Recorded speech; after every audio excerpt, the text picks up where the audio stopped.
Assalamualaikum brother and sister filah. Alhamdulillah kita bisa jumpa lagi di video kali ini. Semua apa saja and welcome back to my channel. Jadi teman-teman sekalian, kebanyakan di antara kita senantiasa mungkin sampai saat ini menyampaikan antara Ramadan itu bulan puasa, gitu kan ya. Jadi Ramadan berarti puasa. Seringkali seperti itu. Biasanya kalau sudah seperti itu yang terjadi itu berat sebenarnya. Maka walaupun ada orang mengatakan marhaban ya Ramadan, marhaban ya Ramadan, itu mungkin ternyata cuma tulisan di story WA aja. Ternyata hatinya mungkin belum rohaba. Marhaban artinya rohaba, asal katanya artinya adalah lapang, luas, ada tempat, ada space. Maka orang-orang Arab mengatakan rohbah wasa. Kami menerima engkau dengan lapang dan luas. Ayo sini datang, kami masih punya tempat untuk kamu. Ayo sini yuk bareng-bareng kita kumpul di sini. Kami masih punya tempat yang luas untuk menerima kamu sebenarnya. Tapi kadang-kadang ada orang yang mengatakan marhaban ya Ramadan, tapi dia bilang, wah kayaknya baru kemarin Ramadan. Kok cepet banget Ramadan. Jadinya tiba-tiba Ramadan gitu. Kenapa? Karena yang kepikir adalah Ramadan selalu saum. Ramadan puasa. Kita menganggap bulan itu bulan Ramadan itu bulan yang sulit, bahwa bulan Ramadan itu bulan yang susah. Kenapa? Ngurangin makan sementara kerjanya nggak berkurang, bahkan mungkin bertambah gitu kan ya. Kemudian kita sudah merasa kita menyamakan Ramadan dengan bulan puasa.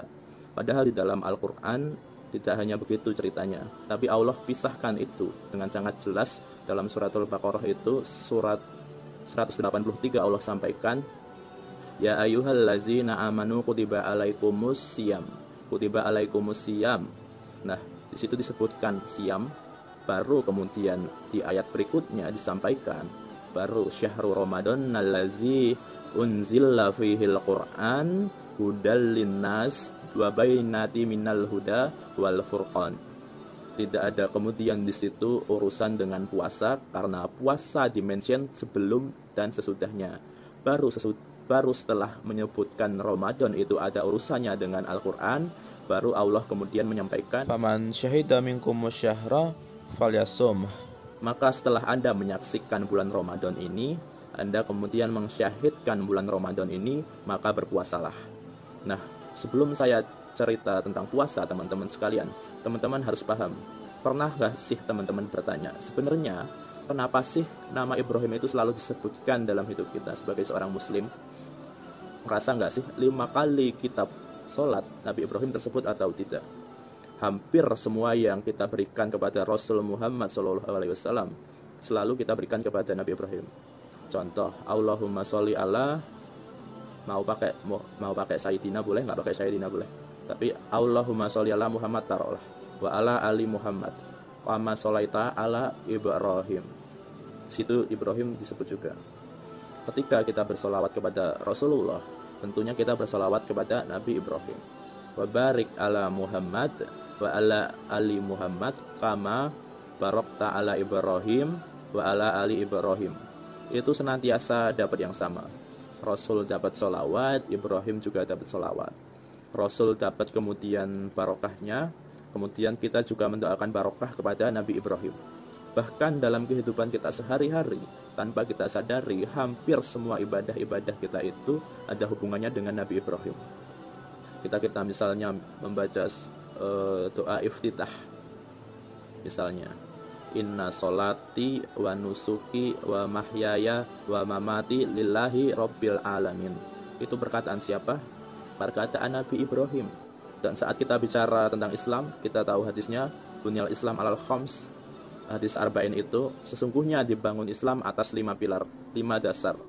Gitu kan ya. Yang pertama adalah syahadat.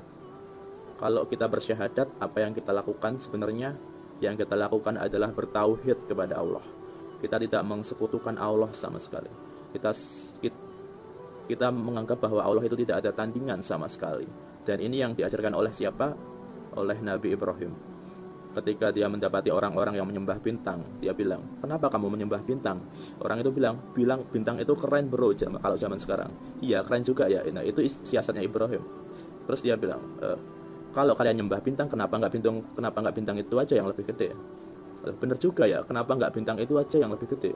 Kemudian orang-orang itu bilang, ya udah bintang itu aja yang lebih gede. Terus Ibrahim bilang lagi, kenapa nggak bulan aja? Kan bulan lebih gede. Terus orang itu bilang, oh iya, bulan aja yang lebih gede.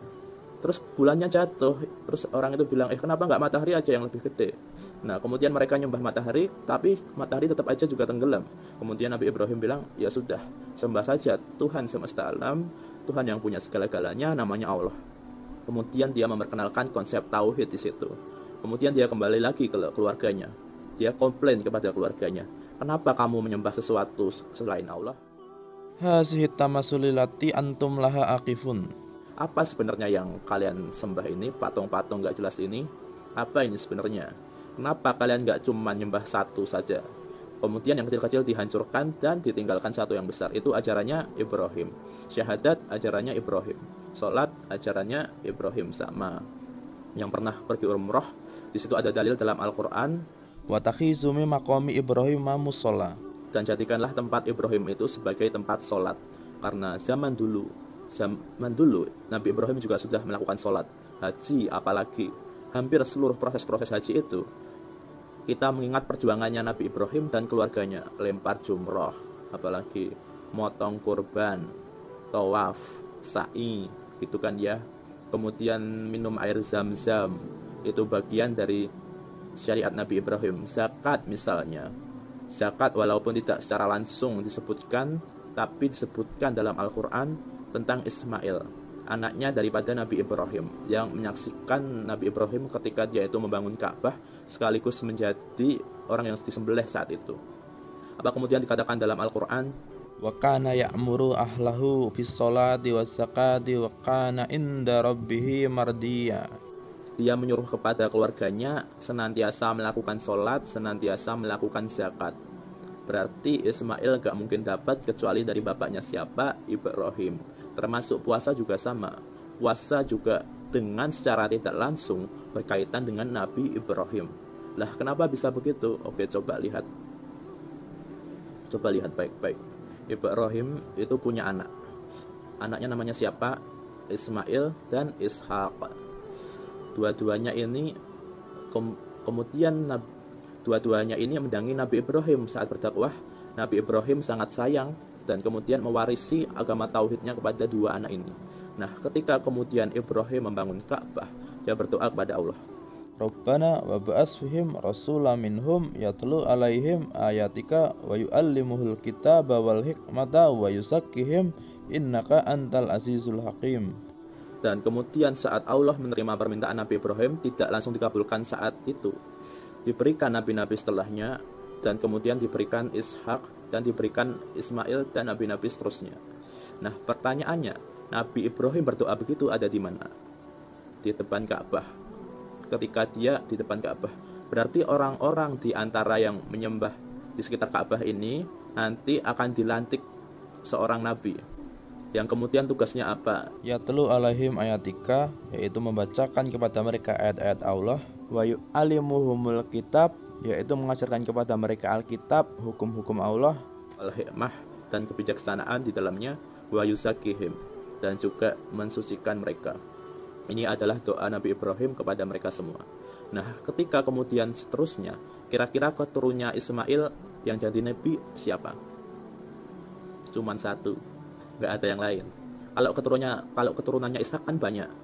Ada kemudian Yakub, ada kemudian 12 Bani Israel, ada Yusuf, dan turun lagi, ada Musa, dan seterusnya sampai Isa yang terakhir. Kemudian 600 tahun setelah itu muncul nabi, tapi bukan dari garis Ishak, tapi ada di garis Ismail. Oke, berarti siapa yang memenuhi semua doa Ibrahim? Rasulullah Shallallahu Alaihi Wasallam, keturunan Ismail gitu kan ya. Kapan dia penuhi? Ketika dia menjadi seorang nabi. Kapan dia menjadi seorang nabi? Kapan kemudian dia membacakan ayat-ayat Allah? Kapan dia membacakan Alkitab? Ketika dia menerima Al-Quran. Al-Quran turun kapan? Syahrul Ramadan nalazi unzila fihil Quran hudal linnas wa bainati minal huda wal furqan. Coba perhatikan baik-baik teman-teman sekalian. Kita mengartikan bulan Ramadan sebagai bulan puasa. Tapi Allah pertama-tama di dalam Al-Quran itu tidak menyebut bulan Ramadan sebagai bulan puasa, tapi disebut sebagai bulan Al-Quran. Syahrul Ramadan allazi unzila fihil Quran hudal linas wa bainati minal huda wal furqan.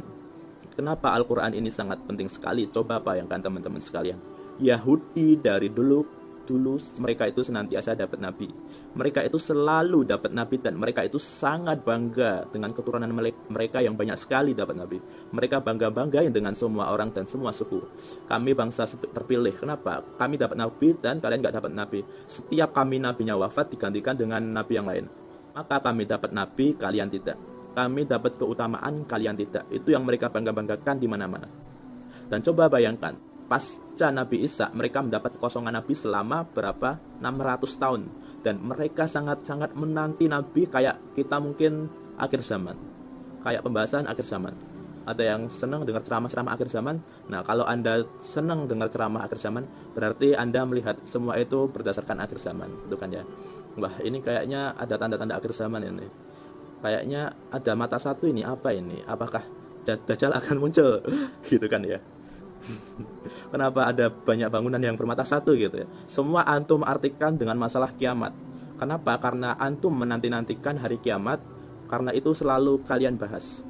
Kira-kira di zamannya Yahudi, di zamannya orang-orang Yahudi, yang dibahas itu hari kiamat atau datangnya Nabi. Yang lebih populer dalam pembahasan mereka adalah di setiap kajian mereka adalah bagaimana ciri-ciri Nabi akhir zaman. Bagaimana ciri-ciri Nabi yang akan muncul nanti untuk kita. Bagaimana ciri-ciri Nabi yang dijanjikan oleh Isa al-Masih. Itu bahasanya terus. Maka mereka sangat mengharapkan Nabi. Dan mereka banyak tinggal di Mekah atau Madinah. Mekah atau Madinah, Yahudi. Tentu saja di Madinah. Karena di Mekah orang-orang Quraisy. Ayat ini turun ketika Rasul di Madinah. Syahrul Ramadan allazi unzila fil Qur'an hudal linnasi wa bainati minal huda wal furqan. Sedangkan di Madinah yang lebih banyak orang Yahudi. Dan ketika awal-awal Rasul di sana, tidak ada perbedaan yang sangat mencolok antara Yahudi dengan orang-orang Muslim. Pada dasarnya orang-orang Yahudi menganggap orang Muslim, mereka itu kayaknya cuma agama ikut-ikutan gitulah. Mereka itu nggak semarah orang-orang kafir Quraisy ketika mereka melihat Islam. Karena orang kafir Quraisy, orang musyrikin Quraisy dengan Islam perbedaannya sangat jauh sekali. Tapi orang-orang Yahudi dengan Islam perbedaannya tidak terlalu. Artinya apa? Sholatnya sama, menghadap kiblat yang sama, sama-sama menghadap Baitul Maqdis. Mereka puasa di waktu yang sama. Itu disebutkan dalam Al-Quran ayaman ma'dudat yang mana? Kama kutiba ala lazina min qablikum la'alakum tattaqun. Puasa sebagaimana pernah dilakukan oleh orang-orang sebelum kalian. Gak ada yang aneh di situ. Orang-orang Yahudi puasa ayamul bid 3 hari setiap bulan, pertengahan bulan. Orang Muslim juga mengikuti puasa begitu. Orang Yahudi puasa Asyura. Terus Rasul mengatakan kita lebih wajib. Kemudian kita juga puasa Asyura. Tidak hanya mereka orang Yahudi, kita lebih wajib untuk memperingati itu. Maka kemudian kita puasa Asyura. Sholatnya sama, puasanya sama, hampir semuanya sama. Kemudian Rasul ngomong tentang Musa, mereka meyakini Musa. Rasul ngomong tentang Daud, mereka meyakini Daud. Rasul ngomong tentang Sulaiman adalah nabi yang sangat mereka kagumi. Ada perbedaan? Tidak ada sampai di sini. Tapi begitu kemudian Rasulullah hijrah ke Madinah, membicarakan tentang ayat-ayat Quran pada mereka, lalu mengatakan bahwa saya adalah seorang nabi yang kemudian diutus oleh Allah, pemenuhan daripada doa Nabi Ibrahim. Kira-kira Yahudi percaya atau tidak? Kira-kira kaum Yahudi tertarik atau tidak? Di situ mereka bilang, enggak, jangan ikutin dia. Loh, kenapa? Padahal udah ditunggu lama. Mereka udah tahu nih ini adalah yang dijanjikan, ciri-cirinya udah bener. Tapi ketika mereka lihat bahwa ini bukan keturunan daripada Ishak, maka mereka tidak mau. Jangan ikutin dia cuman bohong. Sini saya jelaskan 15 alasan kenapa Muhammad bukan nabi. Nah, itu kayak YouTube zaman sekarang gitu kan ya. Nah, mereka buat begitu terus. Nah, ketika ini terjadi, maka Allah memutuskan pada saat itu di Madinah itu mulai muncul ayat-ayat yang membedakan antara Yahudi dengan Islam, antara kemudian agama-agama yang lain dengan Islam. Apa yang pertama kali? Dipindahkan kiblatnya. Jadi awalnya kan kiblatnya sama di Baitul Maqdis, dan kalau selama kiblatnya sama, orang pasti menganggap Yahudi sama Islam sama saja, sama-sama sholat ke arah Baitul Maqdis. Dipindahkan kiblatnya. Doa Rasulullah SAW selama berbulan-bulan dikabulkan pada saat itu. Kiblat pindah ke Mekah. Maka kemudian sekarang orang-orang Muslim sudah punya kota yang baru untuk menjadi kiblat, sudah punya tujuan yang berbeda dengan orang-orang Yahudi. Dan orang-orang Yahudi dicatat sebagaimana herannya mereka pada saat pindah kiblat itu. Apa kata mereka? Loh, kok kamu pindah sih? dulu kan kiblatnya mau ke sini, kenapa pindah ke sana? Nah, pertanyaannya kalau orang-orang Yahudi itu nggak peduli, kenapa mereka ribut gitu kan ya? Dan ketika Rasulullah pindah kiblatnya, mereka harusnya kan bilang, ya udah bagus, nggak usah ikut-ikut kami lagi. Tapi mereka malah bilang, kenapa kamu pindah? Kenapa kamu nggak ke kiblat yang lama saja? Lah kenapa kok gitu? Kenapa? Karena mereka sadar betul, ini orang-orang Muslim sudah berubah. Mungkin Allah udah nggak milih mereka lagi sebagai bangsa-bangsa pilihan. Dan setelah kiblatnya pindah, itu diikuti dengan perbedaan-perbedaan yang lain. Udah, sekarang kalian punya puasanya sendiri kata Allah. Kapan puasanya kalian? Ketika bulan Ramadan. Sekarang kalian punya kitab sendiri. Apa kitab kalian? Al-Quran yang sudah disempurnakan. Maka inilah kitab kalian, berbeda semuanya daripada orang-orang Yahudi, semuanya berbeda. Dan itu terjadi kapan? Ketika Al-Quran diturunkan secara sempurna. Bayangkan teman-teman sekalian, itu kisah seumur hidup dunia, kisah ribuan tahun dunia itu berganti satu titik ketika Al-Quran keluar. Kisah hidup dunia itu berganti untuk selama-lamanya. Jutaan orang itu terganti untuk selama-lamanya ketika turun Al-Quran di situ. Berganti kemudian yang namanya kepemimpinan, berganti kemudian yang namanya bangsa pilihan, berganti kemudian yang namanya umat pilihan. Allah mulai katakan, mulai dari sekarang, yang kemarin-kemarin sudah saya kasih kepada kalian, enggak lagi buat Yahudi. Sorry udah, karena kalian itu Yahudi sudah terlalu parah. Loh, kenapa? Loh, sifat kalian itu loh. Kalian itu menanti-nantikan Nabi, ketika datang Isa mereka bilang, enggak. 26 alasan kenapa Isa bukan Nabi, itu yang mereka lakukan. Loh kenapa? Loh tenang saja, Tuhan kan milih kita nggak ada masalah. Kalau kita tolak Nabi ini, paling nanti datang lagi setelah ini Nabi, nggak ada masalah. Kalau kita bunuh juga nggak masalah, kita kan bangsa pilihan, sayang oleh Tuhan. Kalau kami mati kita nggak bakal masuk neraka, kita bakal masuk surga. Itu yang dikatakan Al-Quran. Kami kan bangsa pilihan Tuhan, Allah katakan sudah tidak lagi. Sekarang kalian sudah tidak lagi, maka ini sebuah agama yang untuk seluruh dunia, untuk seluruh umat manusia, namanya adalah Islam. Lalu kemudian Al-Quran diturunkan di sana, mengubah segala-galanya, dan itu terjadi pada bulan apa? Ramadan. Artinya, yang pengen saya share di sini, teman-teman sekalian, coba lihat baik-baik. Kalau Ramadan itu sebuah titik yang bisa mengubah seluruh dunia, mengubah kemudian sebuah peta perjalanan hidup manusia, semuanya sempurna dan untuk selama-lamanya. Pertanyaannya, kalau begitu, kalau kita serius dalam bulan Ramadan ini, kira-kira apa yang bisa merubah pada diri kita kalau kita perhatian sama Allah, kalau kita perhatian sama Al-Quran dan Ramadan ini? Pasti ada perubahan besar yang bisa diberikan pada diri kita. Pasti ada. Itu jangankan antum sendiri, manusia semua itu berubah jutaan. Bahkan sejarah hidup manusia itu berubah sejak titik itu. Apalagi kalau kita harusnya berubah banyak sekali. Nah, karena itulah Allah katakan hudal linnas. Mulai dari sekarang, agama bukan untuk orang Yahudi lagi, tapi untuk bagi manusia semuanya. Artinya adalah apa? Islam adalah agama universal. Dan di antara bulan-bulan yang lain, Allah sampaikan ini pada bulan Ramadan, syahrul Ramadan allazina unzila fihil Qur'an hudal linnas. Artinya adalah apa? Di bulan Ramadan inilah Anda harus lebih banyak berdakwah pada orang-orang yang bukan muslim. Bukan kemudian kita lebih untuk diri kita sendiri, tapi untuk memperkenalkan kepada manusia. Kenapa? Karena ini hudal linnas wa bainati minal huda, dan dia sekaligus sebuah mukjizat yang ada di dalam petunjuk. Kenapa? Karena berbeda dengan nabi-nabi yang lain. Jadi, kalau Anda bagian daripada umatnya Musa misalnya, kemudian Anda berjalan ketika laut itu terbelah, kiri dan kanan itu seperti gunung, kira-kira Anda gimana? Ya Allah, Masya Allah, gila, kering bro, gak basah.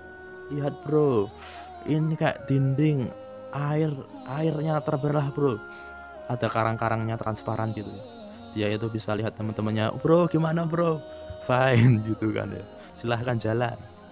Dan itu kemudian mereka jalan di situ sampai dia kemudian lewat, dihempaskan orang-orang Fir'aun dan pasukannya. Pertanyaannya, kalau antum melihat mukjizat seperti itu dengan mata dan kepala sendiri, antum percaya atau tidak bahwa Musa seorang nabi? Percaya. Kalau antum punya anak, Musanya sudah tidak ada, gimana cara antum mewariskan iman itu pada anak-anak? Anda cerita pada anak Anda, bro, sini. Kemarin itu loh, bapak itu loh, kemarin itu tepat di titik itu bapak berdiri. Bapak ngelihat langsung Musa belas lautan. Anaknya kira-kira gimana? Masih umur 5 tahun. Gila gitu ya pak ya, keren banget. keren banget. Tapi begitu dia udah umur 15 tahun atau mungkin 30 tahun, Anda cerita-cerita terus yang sama, mereka pasti bisa bilang, sebentar. Kamu mau cerita soal laut yang terbelah itu ya? Sebentar. Saya sudah dengar dari lama, itu udah cerita basi, sudah dongeng. Dia nggak percaya lagi. Kenapa? Karena dia nggak lihat. Bisa dipahami kan? Nah, ketika Al-Quran diturunkan, berarti tidak boleh seperti mukjizat-mukjizat yang lain. Dan Al-Quran itu harus menjadi mukjizat yang harus bisa diulang-ulang terus kadar mukjizatnya. Dengan cara apa? Al-Quran hudal linnas wa bainati minal huda wal furqan. Sebuah kemudian risalah yang pertama yang digabungkan antara petunjuk dengan mukjizat. Sebelum-sebelumnya nggak begitu. Musa punya petunjuk, Musa punya hukum, tapi itu bukan kemudian kitabnya. Paham sampai di sini? Mukjizatnya lain lagi. Dia bawa al-wah sebagai petunjuk daripada Allah, tapi mukjizatnya adalah tongkatnya. Mukjizatnya adalah tangannya yang bisa bercahaya. Mukjizatnya adalah dia bisa membelah lautan. Itu kan ya. Isa juga sama, dia bawa Injil, tapi bukan itu mukjizatnya. Mukjizatnya adalah dia menghidupkan orang mati. Dia menyembuhkan penyakit buta, lepra, kusta. Itu mukjizatnya, tapi Al-Quran, mukjizat dan petunjuknya menjadi satu. Wa bainati minal huda. Kalau kita sudah punya kedua ini, wal furqan, kita bisa membedakan mana yang benar, mana yang salah. Itulah kemudian di dalam Al-Quran. Dan tidak selesai sampai di situ saja. Allah kemudian katakan, Faman syahida minkum syahra falyasum. coba lihat baik-baik. Rasul mengatakan begini, sumu li ru'yatihi wa aftiru li ru'yatihi. Kata yang dipakai di situ apa? Ru'yah. Ru'yah berasal dari kata ro'a, melihat. Berarti melihat itu dengan mata. Kira-kira kalau ro'a sama syahida sama atau tidak? Kalau syahida itu dipakai di mana kira-kira? Di syahida dipakai di mana? Dalam syahadat kita. Apa omongan kita? Asyhadu alla ilaha illallah wa asyhadu anna muhammadar rasulullah. Kenapa? Karena di dalam Al-Quran itu seolah-olah ingin mengatakan, Faman syahida minkum syahra falyasum. Kalau Anda menyaksikan kebesaran Ramadan, karena Ramadan itu sendiri turunnya adalah sebuah mukjizat, maka falyasum, maka Anda berpuasalah di bulan itu. kenapa? Karena tidak 3 hari lagi. Seperti orang-orang Yahudi. Kenapa tidak 3 hari lagi? Karena sudah berubah. Kalau 3 harinya orang-orang Yahudi, kita 1 bulan penuh. Famang syahida minkum syahrah, siapa yang menyaksikan sebulan penuh ini, falyahsum, maka mereka berpuasalah di situ. Lah, kenapa mereka harus berpuasa? Karena mereka di situ diberikan oleh Allah la'alakum tatakun. Apa itu takwa? Sebuah penjagaan atas diri yang berhubungan di masa depan supaya kita bisa menjalani hidup dengan baik-baik. Andaikan teman-teman mau berinteraksi dengan Al-Quran, ini saatnya. Kalau teman-teman mau berinteraksi dengan Al-Quran, ini adalah bulan yang lebih tinggi nilainya daripada bulan-bulan yang lainnya. Karena kalau di bulan inilah Allah memberikan segala sesuatu yang Allah itu tidak memberikan pada bulan yang lain. Allah bukakan padanya sesuatu yang gak akan Allah buka pada bulan-bulan yang lain. Saya selalu kemudian percaya dulu bahwa Ramadan akan Ramadan berkali-kali. Mungkin walaupun kedepannya gak ada Ramadan lagi. Ternyata saya salah. Ternyata Ramadan itu datang berbeda-beda setiap tahun. Jadi kalau misalnya kita menjadikan Ramadan sebagai kasih kita, maka setiap tahun itu berbeda-beda. Walaupun namanya sama. Kenapa? Karena setiap Ramadan itu membawa sendiri bagi kita sesuatu pengalaman dengan Al-Quran. Kalau Anda mau berinteraksi dengan Al-Quran, Anda punya pengalaman sendiri dengan Al-Quran yang kemudian memberikan Anda kebaikan di bulan ini yang tidak ada pada bulan-bulan yang lain dan tidak akan ada sebelumnya, tidak akan ada setelahnya. Anda tidak akan pernah dapat pengalaman yang sama dengan Al-Quran. Lah, kenapa? Al-Quran Allah sampaikan seperti laut. Qul law kana al-bahru midada li kalimati rabbi lanafidal bahru qabla an tanfada kalimatu rabbi walau ji'na bimislihi madada. Sungguhnya kalau Anda andai-andaikan bahwa Al-Quran itu seperti kemudian laut, Anda tidak akan dapat menuliskan kalimat-kalimat Allah walaupun menggunakan laut sebagai tintanya. Pertanyaannya, Anda sudah pernah nyebur ke laut belum? Kalau antum nyebur ke laut, terus antum basah, yang basah pada Anda itu kemudian seberapa banyak dibandingkan dengan air yang ada di laut. Nah, anggaplah setiap tahun itu Anda nyebur ke Al-Quran, maka tahun ini dan tahun besok tidak akan sama. Walaupun Anda seharian nyebur dalam lautan, nggak akan sama air-airnya di situ.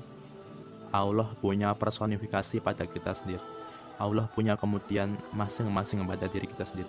Artinya adalah apa? Coba interaksi dengan Al-Quran sedikit saja, gak apa-apa. Falyastajibuni, coba sedikit saja kemudian memenuhi permintaan Allah. Buka ayat-ayat Allah, lihat 1 ayat, 2 ayat, 3 ayat, 4 ayat, 5 ayat, terserah Anda. Coba lihat seberapa besar perubahan pada bulan Ramadan ini yang Allah bisa berikan pada Anda. Kalau Allah bisa rubah seluruh peradaban, kenapa Allah nggak bisa rubah diri kita? Seharusnya kalau Allah bisa rubah seluruh peradaban pada bulan Al-Quran ini, insya Allah kita bisa mengambil banyak keuntungan pada bulan Ramadan ini. Berinteraksi dengan Al-Quran, mudah-mudahan Allah berikan kepada kita takwa. Terima kasih. Assalamualaikum warahmatullahi wabarakatuh. Oke brother dan sister filah, mungkin segitu dulu untuk video kali ini. Mohon maaf jika ada salah kata. Jika kalian ada pendapat atau pertanyaan, langsung saja isi di kolom komentar. Jika video ini berfaedah, klik subscribe dan aktifkan lonceng notifikasinya. Dan yang terpenting, share video ini agar kebaikan ini tidak terhenti di kamu saja. Wallahu a'lam bishawab. Barakallahu fikum.